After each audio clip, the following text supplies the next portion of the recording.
ঝিকঝিক কে চলেছে? দিদি চলেছে? দিদি চলেছে? দিদা আসেনি?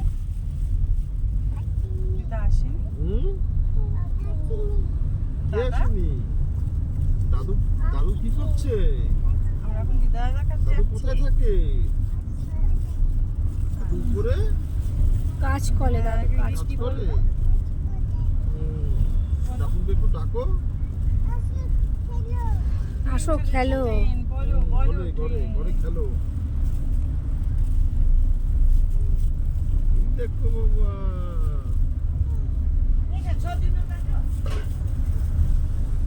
দেখো কোনটা খুলে দেবো? এটা এটা খুলে ঠান্ডা লাগবে। यहाँ से ऊपर जाना है। अच्छा व्यू दिख ठीक है। गाड़ी इधर वॉशरूम भी है सब আচ্ছা মিরিক চালা বাহ, এই ফুলগুলো है। কাছের থেকে गोपाल ভিডিও नारा নেব।